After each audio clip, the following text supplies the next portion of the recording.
Forest Hills here in Nashville, Tennessee. It's July 2025, and we're taking a look at what happened the last month and really up to this year in Forest Hills. 2025 has been kind of a crazy year.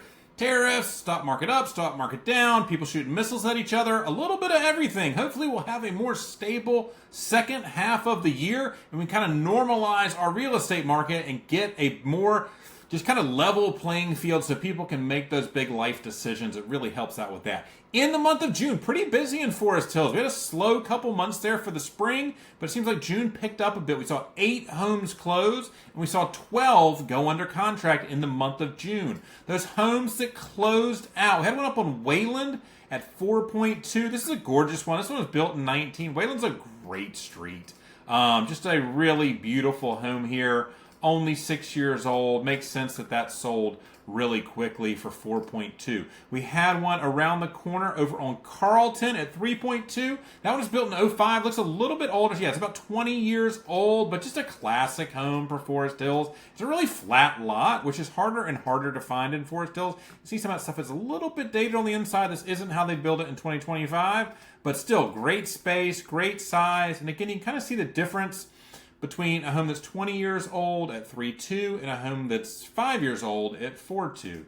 Just to give you an idea for where things typically trade at in Forest Hills. Again, the lot is going to depend a ton on that. Here's one on Balbade over at 2.1. It's kind of a funky house from the outside for sure. Not your normal stuff. I would guess that this is built, mid-century modern, but kind of a different flavor on it. Built in 63, that makes sense. Really cool house on the inside. I remember seeing these pictures when it came on. Again, that mid-century modern style. It's just so unique. The sloped ceiling, those big windows. That's a really cool kitchen. This one's obviously been redone on the inside. Beautiful home, but just when they're funky on the outside, they can take a little bit longer to sell. You got to find the right buyer that will really fall in love with something like that. It's a pretty sloped lot as well, so it's not like a flat 2.25 acres. It's got some slope to it, so it's not like you got a yard you can play football in. All right, so 4.1 over here on Jefferson Davis. This is a really new build, built in 25. Footage on this about 5,500 for a new construction build. It's a little bit smaller than we typically see. Not by a huge margin. 55 is a good, really livable house. But we're seeing a lot more stuff at 6,500, 7,500. They put the pool in on this one. I believe McKinsey built this one. It's what it looks like from some of the finishes on the inside, some of those wall details.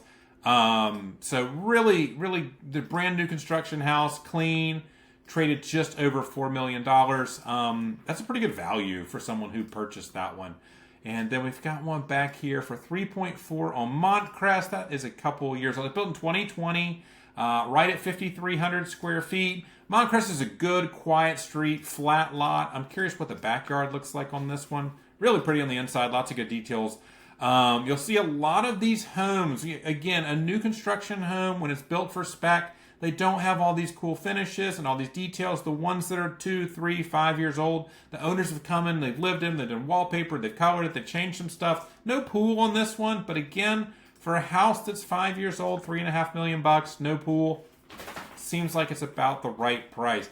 Now, there's a big one down here. Yep, $5.6 million. It's a huge house. It's like almost 12,000 square feet. Kind of that French chateau look. Cool pool. That's a really cool visual from up top.